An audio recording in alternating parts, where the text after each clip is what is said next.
Hello and welcome. This is The Green Room by Deloitte, a podcast where we ask tricky questions about the world around us. I'm Lizzie Elston and you're listening to episode 10, where we ask, what's stopping us from making the most of international markets?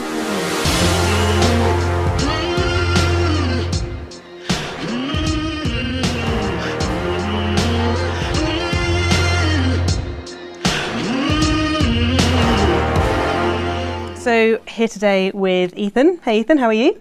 Hi Lizzie, good thanks. Excellent. And we have got a great question in the Green Room today. As we all know, here in the Green Room we like to ask the big questions and we're tackling a particularly big one this week. What's stopping us from making the most of international markets? We all know our world is expanding, and as globalization continues, it doesn't make sense for businesses to be restricting themselves to one market. So this week we're talking to experts from two very different international markets, Africa and China. And they're going to be sharing their stories to help us understand how we can make the most of international markets. And if we're not already doing it, why not? So Ethan, who have we got in the Green Room today? Okay, so today we're joined with Ryan Duffy. Originally from South Africa, Ryan now leads our Global Africa Services Group, which helps UK and African companies doing business between the two markets. Hi Ryan. Hello, thank you very much for having me today. It's a pleasure. And we're joined with Angus Knowles-Cutler. Angus is a vice chairman at Deloitte and the senior partner in our London office. He leads our client programs for China and spends a lot of his time working with Chinese businesses. Hi, Angus. Hello there, or ni hao, as we say in Chinese. Ni hao. Ni hao. I guess we could choose a number of African greetings, couldn't we? But, Molo, Moweni, all of us here together. Moweni, what country is that from? I think that's Xhosa, which is from South Africa. Yeah. Moweni, yeah. We shall be fluent by the end of this. So, Angus and Ryan, welcome to the Green Room. We always start with an icebreaker, I'm afraid, and there's no avoiding it. So, what have we got this week, Ethan? Yeah, I'll reach into our icebreaker bucket. And our icebreaker question today is, if you could only eat one meal every day for the rest of your life, what would it be? Oh my goodness. Gracious me. Yeah. Is this I don't know if I'm answering this. Thank you, Ryan, for passing the first one to me.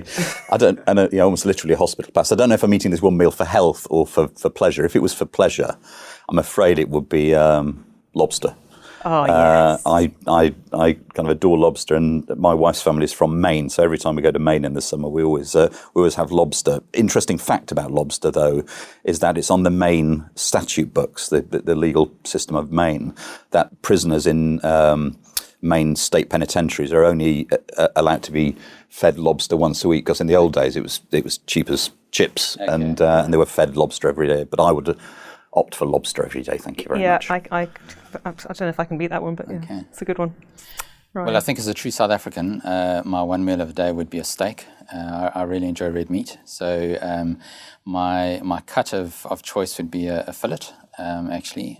So I think that would be it. If it was for health reasons, I really enjoy juicing. I enjoy smoothies. So, something that was a vegetable or a fruit smoothie, I think would be the alternative. I don't think you can get two more contrasting. Either a juiced smoothie or a steak. Yeah, everything in moderation. Together. Everything in moderation, I think you're okay. How do you like your steak done?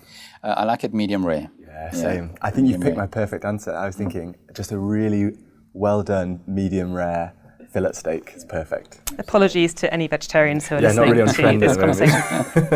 Ryan, what would you? Well,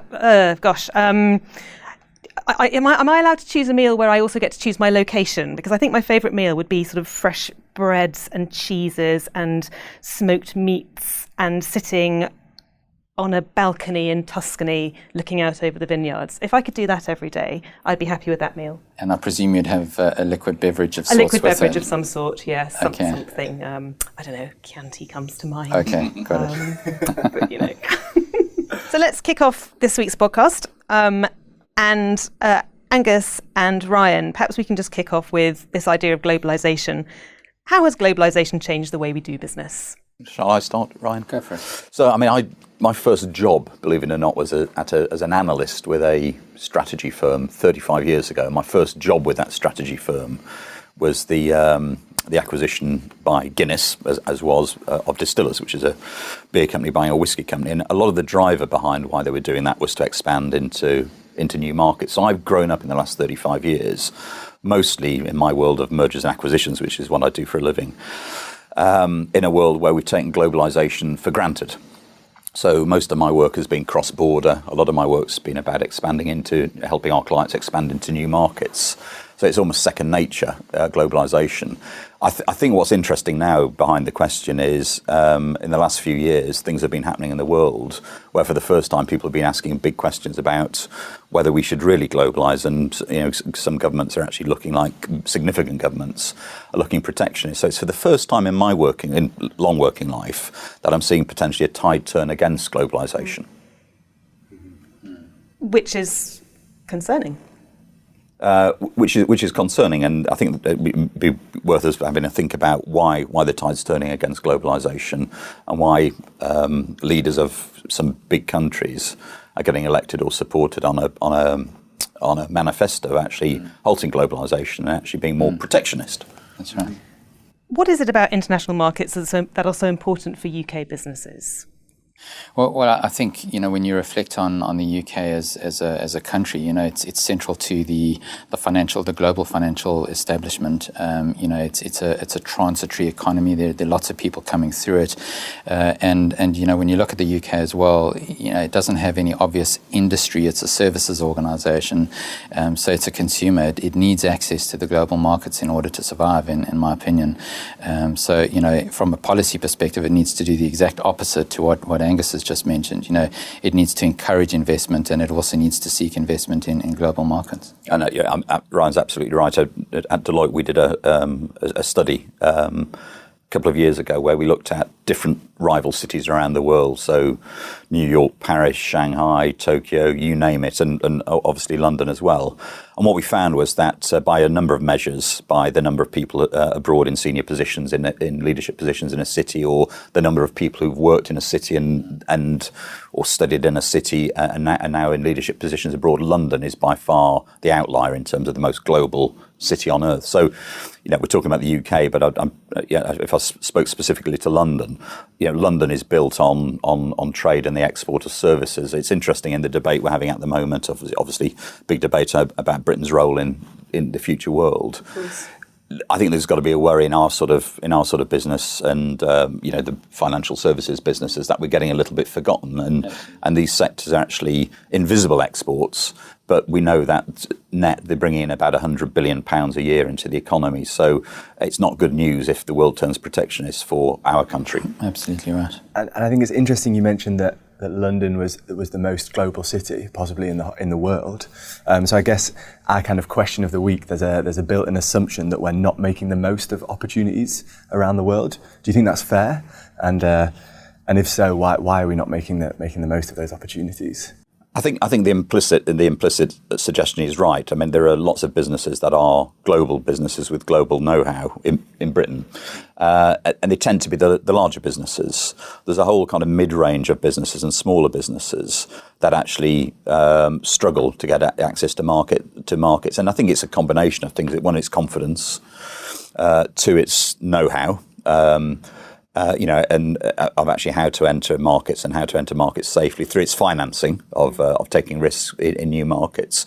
But certainly, I think what a business like ours, Deloitte, is there for is to help businesses into new markets. The British government's, putting a lot of money and support and time into encouraging exports, but there is a gap. And when you speak of confidence, is that confidence in the market they're expanding to, that they're not confident in that market? So you can take a business that's done very well domestically in Britain, or it could be another European country.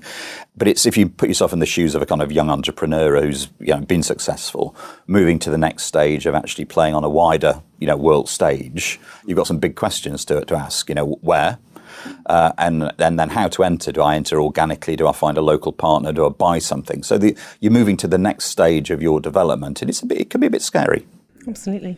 Absolutely. I think that's also an important point. If I make this Africa specific, people often talk about investing in Africa. Africa is 54 individual countries. Sure. And that number changes from time to time. but each one of those countries has different legislation, different regulation, different cultural nuances. The customer base and the demographics are fundamentally different. And those that have chosen to invest in somewhere like Africa and haven't done their homework, as Angus mentioned, have unfortunately not succeeded. So, it's not just about funding, it's absolutely about knowledge and preparation and insight with regards to the market that you choose to invest into.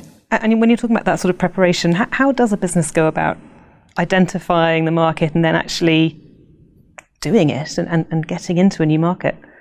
Yeah, I think that's the exam question out there. There are a lot of South African companies who've tried to invest north of South Africa and not been successful, and you would think they would be successful because of their proximity to the market.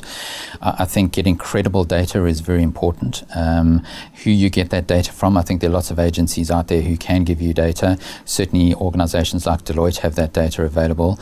I think it's partnering with the right organizations, such as with Deloitte, is very important.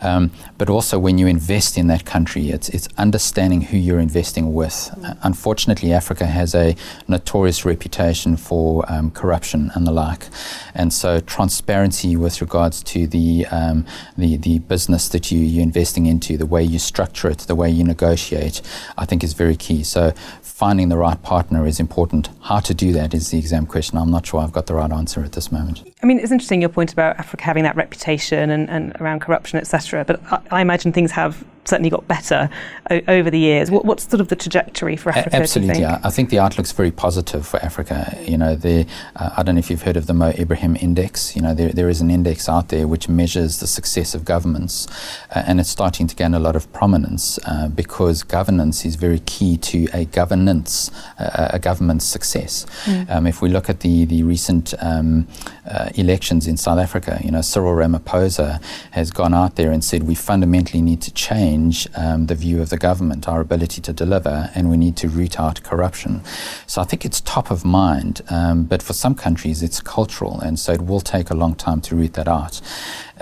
So it is very important for local governments to know and acknowledge that. And how about government in our country? Is there anything that the UK government could be doing more to encourage international? Well, I mean, the reality is the British government is doing an awful lot and putting a lot of putting a lot of money and resource via the Department of International Trade, DIT. So, in China, it'll be the same in Africa. It's the same around the world. There are very large teams that we pay for, who are in Shanghai, in Beijing, Cape Town, wherever, who are there to help British businesses actually find their way around the economy. There's a huge amount of encouragement from the British government. There's next week I'm going off to the dinner to celebrate 100 years of a British government organisation called Export Finance, which will actually take some of the risk away from people starting out in other countries. It'll lend money at lower risk. So the government's doing a lot. I'm not sure I would fault the British government in its efforts to encourage export, because they know how important it is, and the Exchequer knows that the tax take from successful exports is very important. But I still think there's the kind of next level down from the larger businesses that really need encouraging. And I think a lot of the noise we're hearing now, every time you turn on the television set or go online, you're hearing actually protectionist uncertainty about where you export to. So it's a climate where I think actually is much about giving business confidence that they can do it and can succeed. Yep. As anything. And I would agree with that from an African perspective. The UK has got a stated ambition of being the top G7 investor in Africa by 2022, and they've committed and pledged £4 billion worth of funding to create jobs. So there's definitely a willingness. And also to echo your comment, I think the investment is not so much at the large global organisations. It's to promote privatisation. It's to promote private equity investment, because what that brings with it is it brings skills, it brings technology, it creates jobs through the value chain, and it's more sustainable in some people's views. So definitely there is a commitment from the UK's perspective to invest in Africa and China. And at all levels, so not just at all levels, yes. In the big ones. That's interesting. And I guess with this rising kind of protectionist backdrop that you've alluded to, Do you think it's fair that some companies are feeling perhaps it is a risky time to expand abroad, and that perhaps there is less confidence for a reason? Do you think it is riskier in this moment in time? I think with the right knowledge and the right kind of homework, you can find the right opportunities. I think what it might well mean is, for British exporters or people who are thinking about exporting, they might retrench to countries which look safe, or relatively safe. So they might look to Western European countries or the US. I mean, obviously, we've always been a huge, by far the biggest foreign investor into the US, and I think that might consolidate. So it might actually, I'm here talking about China, Ryan's here talking about Africa. It might be people shifting their attention to the home ground, which is Europe. Yeah. And we're talking about investing out into these markets, but obviously it's a two-way street, and you've alluded to some of the concerns building around welcoming other markets to us or other businesses into the UK. What are your thoughts there about supporting that inbound investment? Yeah, it's an interesting question. I mean, if I put my African hat on, what Africa needs is it needs sustainable investment into Africa. I think, clearly there has always been a lot of export from Africa, and unfortunately for some countries that's been to their detriment. So, there has been export of natural resources, in the mining industry, and natural gas and oil and the like. But because it's been exported, nothing's been left behind. So I think when you talk to people about investment in Africa, they're talking more about inbound investment and that it needs to be sustainable so that it can continue to create jobs, etc. I think Africa in various countries has been burnt by too much export to countries, potentially the UK, where there hasn't been anything left behind, and I think there's a bit of resistance to that at the moment in time. Yeah. And I think I was about to say to put a Chinese hat on, but I don't know what a Chinese hat looks like entirely. I'm imagining your African hat. But from a Chinese point of view, or having spent some time now looking after the corridor between Europe and China, it's totally reversed. So 10 years ago, a lot of it was about multinational businesses going into China, and that wave is probably largely past. So people have gone in and either been successful or tried it and failed and withdrawn. The last 5-7 years has all been about really China outbound. So that's China coming and investing in Europe. And in fact, if you look at the numbers, the biggest investment target for Chinese businesses in Europe is the United Kingdom, followed closely by Germany. So that's a complete shift around for the way Deloitte does business and sees the world. And it's a really interesting time. So I spend a lot of time in China with some of the big Chinese businesses and government, because government's very important in business. It's a different sort of relationship than here in Britain. And there's a huge national imperative to expand internationally for China. And that's partly because, there's an understanding that the Chinese domestic market is, got a limit to how much it will grow. And China's got to export, but not just export manufactured goods, simple manufactured goods, but it's got to increasingly export sophisticated, kind of world-beating technology and goods, and also build a presence abroad, which is great because China's got a big bank balance in its favour, so it can go out and buy and grow. What's interesting is, I think, if you look at the huge amount of mergers and acquisitions China's done in this country, Britain, and elsewhere in Europe, some's worked well and some they've struggled with. So Chinese management is almost having to catch up and learn very fast how to not just buy businesses in Britain and elsewhere in Europe, but then how to manage them. Yeah. So it's a really interesting time. And from my point of view, and I think my colleagues' point of view, it's a great opportunity to help Chinese clients. In the UK, we've got about 130 Mandarin speakers who work for Deloitte. So we've got a lot of talent here to kind of help bridge the gap. But there is a big gap if you're a Chinese manager and you're pretty much told by the Chinese government to go and buy. It's then what do you do with the business and how do you make it successful? It's really incredibly humbling, isn't it, really, to have had that reversal that you talked about. And China is just a phenomenal success story, although clearly growth is starting to slow.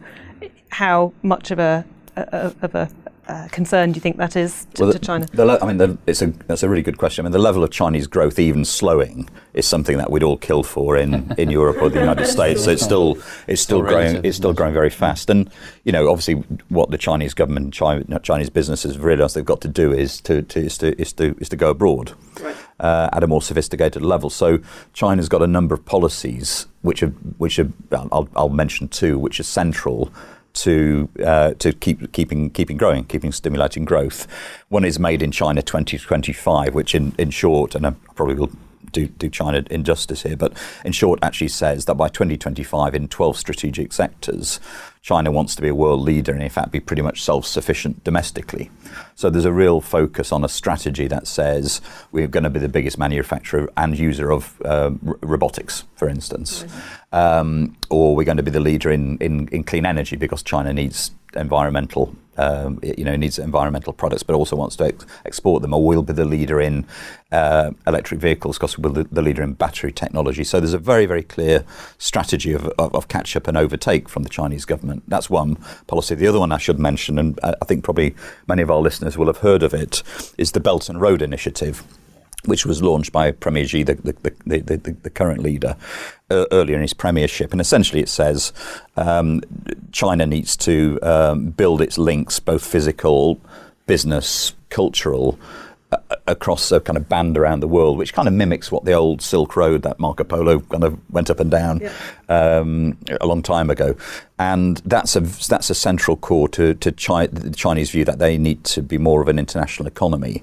And believe it or not, some people say that the end of the Belt and Road, because it travels from China right through Central Asia, through South Asia, across the Mediterranean. It's Macclesfield, believe it or not. Ryan said Rotterdam, but Macclesfield, which is if you don't know, is a lovely town in the northwest of England, claims to be the end of the other end of the Belt and Road because it was the end of the Silk Road. Because you may or may not know this, but silk industry in England is centred on Macclesfield. I did not know that. But it's what's very interesting to me about the Belt and Road Initiative is, if you talk to people in business who've been to some seminars on it or been to China, the first wave is about building airports, building railways, building tunnels, building docks, like a kind of physical chain around the world, and very much into Ryan's territory of Africa.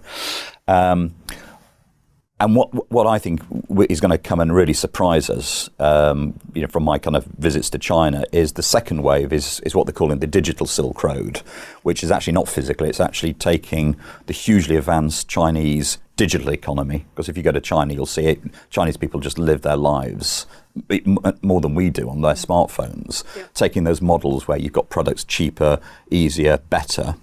I think that there's the second wave, which is exporting that digital know-how around the world, as well as a digital infrastructure, is going to come and really surprise us. It's interesting, if I could pick up on the Belt and Roads initiative. There are certain critics out there with regards to the Belt and Roads project or initiative and the impact it's had on Africa. I mean, when you look at Africa, one of the barriers to successful trade there has been the lack of infrastructure over time and the inability to execute on infrastructure projects. So when a country as strong as China comes in and is willing to offer those infrastructure projects and help build them and fund them, it represents a fantastic opportunity. It really does. I think the issue in Africa to date has really been around how some of those projects have been managed. The critics out there would suggest that some countries have been left with heavy debt burdens, for example, and the challenge today is how do you turn that around? So how do you make sure that debt burden is reduced? Some of the critics would also say that there has been a tendency to use some of the Chinese labour over local labour, and so there hasn't been this lasting legacy in terms of skills development and so on. But my sense is that it still represents a significant opportunity if we can get it right. So if we're able to negotiate on a transparent basis that the public are aware of, if we're able to get around the appropriate use of skills so that there is skills development and there is sustainability, because no doubt you take somewhere somewhere like East Africa, with its ports and so on that are available there, giving it access to the remainder of the maritime, economy is very, very important to business in that region, and will have a profound impact on that region and uplifting it. So, I welcome it. I think it's a great initiative, but it really is just around how you manage the perception of that project and how you're managing the partnering of African business together with the Chinese. And I hear this all the time. And I hasten to add, I'm not a card-carrying member of the Chinese Communist Party, and I'm not, apologies for the Chinese government. But if I could take what I think the Chinese position on this would be is, we're learning. So we're actually expanding. European influence on Africa has been mixed, historically, in terms of you could probably historically throw some of the same criticisms at and more probably at European countries and their engagement in Africa. So we're learning, and what we really want to do is just build a kind of equal net, kind of global net around the world to our mutual advantage. The argument you probably make in the positive, if I was speaking for China, is look what we've done domestically in China. In the last 40 years, we've gone from being an economy that was, say, 1/5 the size of our neighbour Japan to being 3 times the size of it. We're going to be the biggest economy in the world in 10 years' time, bigger than the United States. We've lifted 500 million people out of abject poverty. Absolutely. We've created the biggest middle class in the world. We've done it in a different system. We haven't done it in a kind of Western-style system with lots of with multi-party system, because from a Chinese point of view, it would have been difficult to do that. We've done it in a kind of controlled system, but we've done it. Is that what they call state capitalism? Yeah, you could call it state capitalism, or but our systems work for us. Yes. If you're an African country or a South American country, you could choose multi-party democracy with a free press, see how that goes, or you could try something more like we've done, which is actually demonstrably been economically very beneficial to the majority of Chinese people. Yeah, absolutely. And do you think with these huge global projects, there's a kind of geopolitical concern around potentially undue Chinese influence? I mean, rightly or wrongly, I can imagine some listeners thinking that when they're listening to this huge global expansion. There certainly is some narrative out there. The US are, I think, starting to listen to this. Through various Chinese investments, they're gaining access to resources, to strategic projects globally. They're positioning their military power in various places, and they're growing. As Angus mentioned just now, I mean, their success story is phenomenal, and absolutely the US are right to sit back and look at that. I don't think it's alarming, but I do think that it warrants attention. I think I've had 30 odd years in professional services avoiding geopolitics because generally it's not been in our interest to get involved. I think where we are today and around the question you're posing in this podcast is you can't really avoid it. So something like the Belt and Road Initiative is political, and it's a long-term political gambit as much as it's commercial or economic, and we've got to understand that. It's a challenge to the United States, which has been the main player in town since the collapse of the Soviet Union. I mean, I was speaking to a very senior Chinese leader. We hosted a big event here at Deloitte in London last year, and we had the Chinese ambassador here. We had a major delegation from China, and what this gentleman said to me, I think is right. He said, "Look, all we want as China is an equal seat at the table with the United States and the European Union, 3 of us, with an equal voice, equal sway in the world." And from a Chinese point of view, they don't have that at the moment. Although economically and from many measures, they should have. So that's genuinely what they're looking for. They're looking for some respect and equal voice at the table, and that's what's behind a lot of their initiatives. Let's talk a bit about culture, which of course is one of the wonders of the world. We have all these different cultures across the world, which can obviously create a challenge when doing business. Let's talk about cultural bias. How much of an impact does that have, and misconceptions about other markets? Do they stop us from making good business decisions? Well, if you said, we've talked in general terms about a knowledge of a market, confidence in a market, doing your homework. If you said, what does that really mean? To me, probably the number one thing is kind of wrapped up in culture. And if under the heading of culture, you've got how do you do business? How do you trust? How do you form relationships?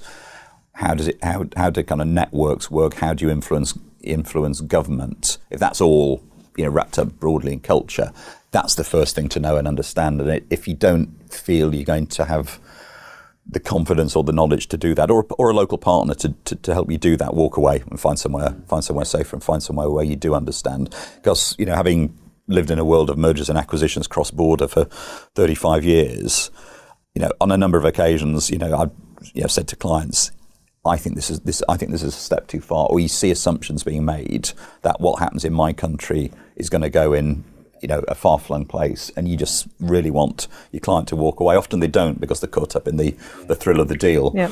But that's one of the biggest killers of deals, is just a misunderstanding of what you're getting yourself into. Have you got any examples, Ryan, of where that's happened? Yeah, absolutely. In certain African countries, you do and don't make eye contact depending on the seniority of yourself relative to the audience. And some people can find that offensive. If I'm trying to talk to you, you and I would ordinarily make eye contact, and there's a rapport that we generate between the two of us. In certain African countries, I wouldn't make eye contact with you if you're more senior. And subtleties like that can make an impact on the quality of the conversation, and hence on the success of the negotiation too. Absolutely. I'm sure there are many similar examples in China, Angus. Yeah, as well, it's China outbound.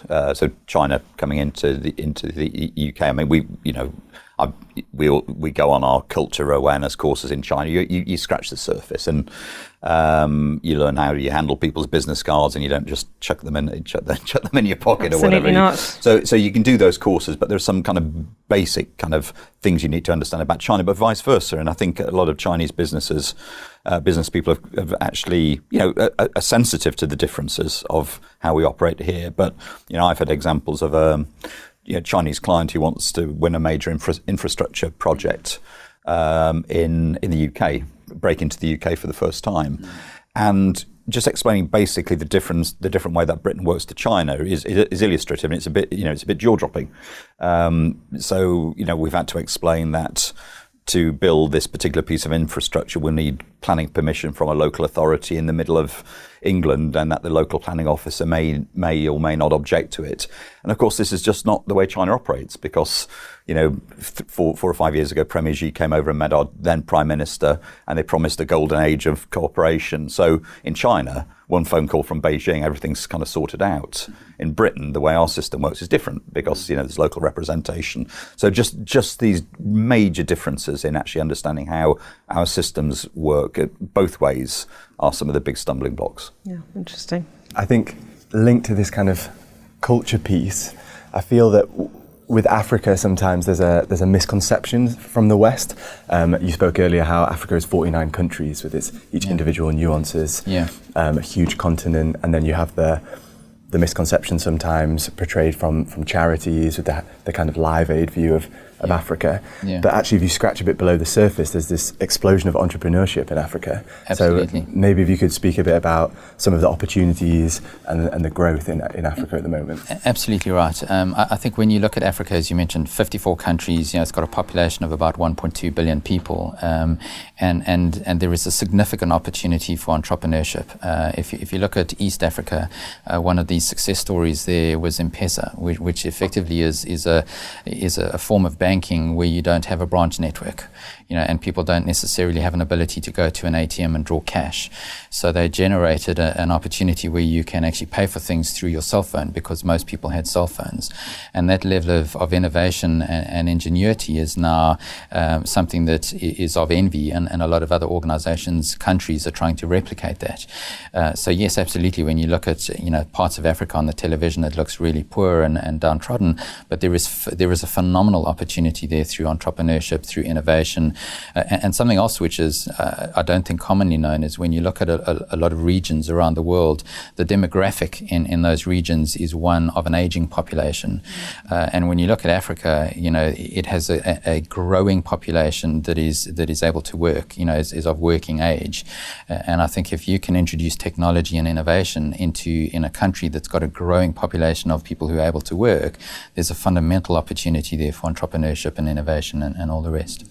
That sparks two ideas from me. One about the way Ryan accurately describes the African economy, is very similar to China. So I've become a bit of a bore about people in Britain, people in Europe, and business people in particular, and people like Deloitte need to understand the phenomenal both scale and pace of change in the Chinese digital economy.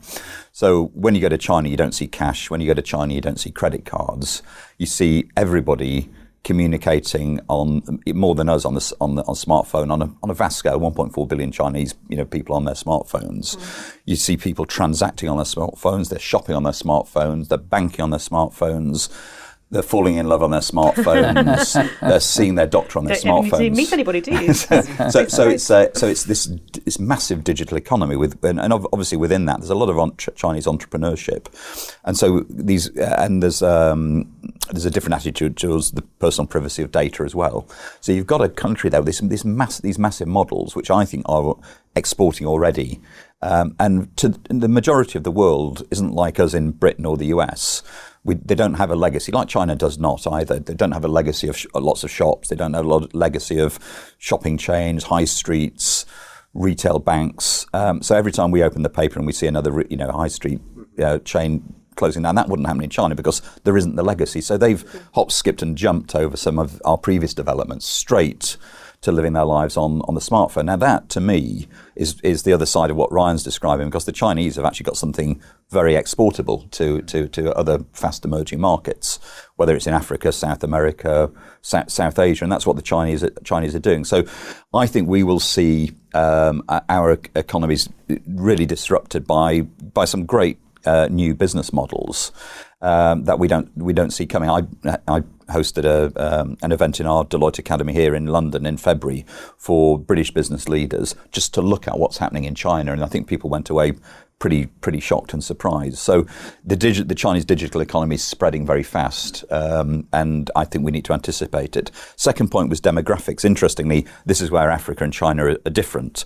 So China it's relaxed it recently for essentially middle class people, but China had for several generations a one-child policy. Yeah. Now we probably all know that. But when you spend time in China, you realise a few implications of that.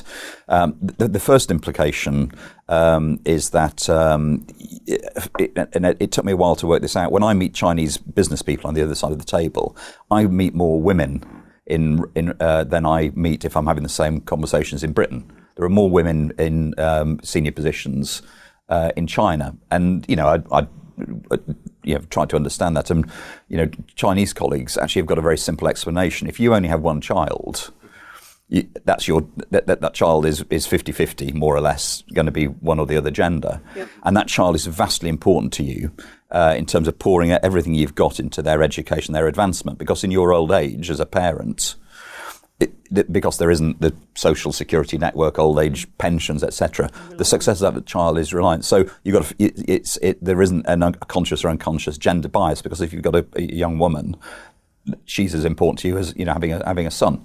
So it's very interesting.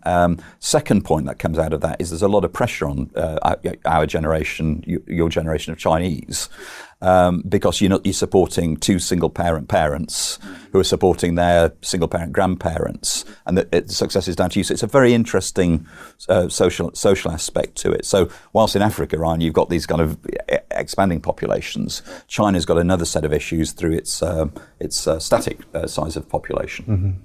Gosh, isn't that interesting? What are some of the future developments in Africa to kind of manage this expanding population?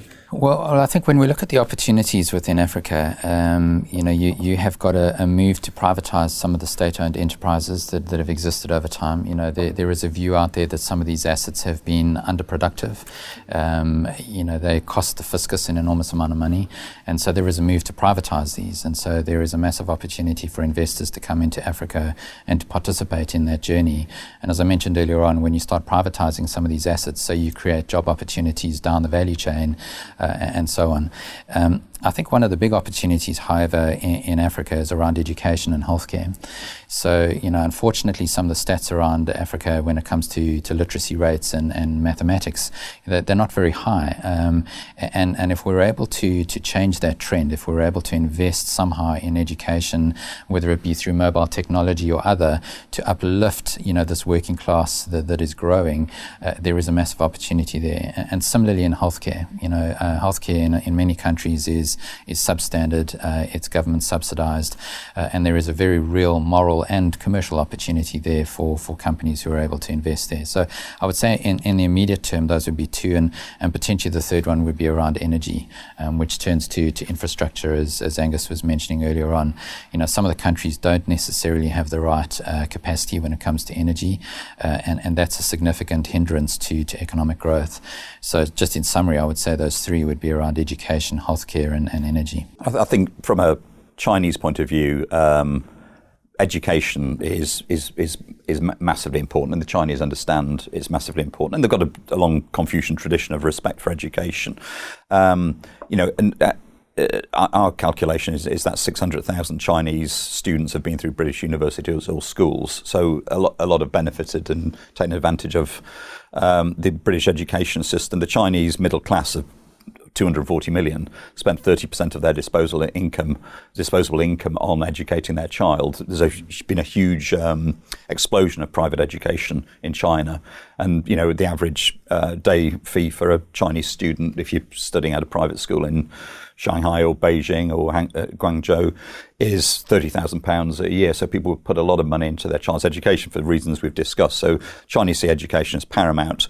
The other dynamic which affects everybody, but it affects China and it affects Africa, which I think is not very well understood. I think you covered it in a podcast previously, which was the future of work. Good to know you've been listening. The impact, it was a good one. The impact of automation, robotics, AI, technology on jobs. What jobs will it replace? What jobs will it enhance? Is really interesting in this context, because I did some work with the University of Oxford 4 or 5 years ago, and we looked at Britain, and just from a technological point of view, we said in 20 years, 35%, so say a third of British jobs could be replaced by technology. Now, what's happening in Britain, as you can show it, is that we're actually finding more jobs than are being replaced at the moment. So we've got job shortages, we've got people shortages in Britain. So at that level, it looks like we can keep pace. The same number, if you look at China, isn't 35%, it's 78%. So if you think of the factory jobs in China, where you've taken people from field to working in kind of labour-intensive factories, can be replaced by robotics, can be replaced by automation. So what China needs to do is actually now shift people from low-skill to high-skill manufacturing and into a digital-based service economy, which is what they're trying to do. Africa is interesting because the number sits at about the same level in Africa as well. So I think all parts of the world are challenged by how to handle this kind of very changing world of the fourth industrial revolution. But we're all facing different paces of it, and we're having very, very different policy responses to it. It's interesting your point about education. As many people, I'm sure, I spent 2 years living in Japan on the JET program, which is the Japan so Exchange. So did I, by the way. Did you? I was on the first ever program, yeah, and Jeremy Hunt, our foreign secretary, was on the second one. Is that right? Did you come across that? あなたは日本語できますか? Oh, hi. 上手ですか? はい、とてもいいですよ。そうですね。But yeah, just the idea of sort of exchanging ideas and exchanging cultural knowledge and starting young in schools, because obviously we've been talking a lot about business, but mention education, of course it has to start with our children, and so I wonder how much JET has now progressed to the point where there's more exchange of ideas, not just around teaching English, but also about sort of this idea of the digital economy and the digital world, and exchanging ideas around that. I mean the JET program, probably for listeners, we should explain it's actually a Japanese government scheme to bring young English speakers into Japan to work in schools. I worked in a business for a year or two to actually just help internationalise, help practice practice English. And I think it seems to me that it's been a big success. I understand it's a lot harder to get on now, so well done, than it was when I was on the first programme. I'm sure it was very hard to get on when we were there. I'm sure we had to get through lots of hoops. But it was and it was enriching from doubts from your point of view and my point of view, in that we learned a new and very different culture along the way. I mean, from a Chinese point of view, they're doing the same thing through the Confucius Institute. I'm actually a board member of the Confucius Institute in London, and the idea of that is an exchange of ideas. It's about language, but it's as much about learning culture. Yeah. If I talk to the Chinese business people who run these private schools, what they're desperately short of is native English speakers to go and actually work in the schools. And, I don't want to encourage any of our Deloitte colleagues to have ideas up and leave, but they actually do pay very well and give you nice free accommodation, etc. in China for a few years. But it's the same idea. It's how to globalise and internationalise. I think one of the issues I think we've got between Britain and China is that if we've had 600,000 Chinese, very talented Chinese people go through our universities, we've got a tiny fraction of that who've actually been of Britons who've been to study in Chinese universities. So there's a real imbalance of understanding. Yeah. And it's interesting, my son at the moment is writing his A-levels, and so he's going to university in September, and all of the universities that he's now gone to interview with, etc., have all recognised exactly what you just mentioned, and they're offering and promoting, frankly, the kids to learn another language. Mandarin is very popular, and even taking it one step further, where you have a year's break and you go and work and study abroad, because they're recognising the importance of that as a skill set to people who live and work in the UK in this instance. It feels like it's a time to kind of bring some of this together. It's been such an interesting conversation. And sort of touching upon, obviously, politics and the economy and investment and the challenges and the opportunities. And that is the thing that I've sort of taken away, is more around the opportunity than sort of the barriers. And given that, maybe it's time to answer the big question of the week. So what's stopping us from making the most of international markets? I think it's, if I was to boil it down to one word, I'd say it's confidence. I think the opportunities are there for lots of our businesses, lots of clients. It's just the confidence to get to that next level and try it. Yeah, I would say something similar. It's the fear of the unknown. There is massive opportunity in Africa, as we've explained already, but it's the fear of the unknown. When you look at the UK, we've got Brexit on the go at the moment. You've got the US protectionist policies which are running around. You've got a potential slowdown in China. So why would I now go and invest in Africa? And I think it's just the confidence to go ahead and do that. There is, as I said earlier on, phenomenal opportunity in Africa. If you've got the right partner, the right information and the right funding, that opportunity is ripe for the picking. Fantastic. And we almost made it a whole pod without mentioning Brexit.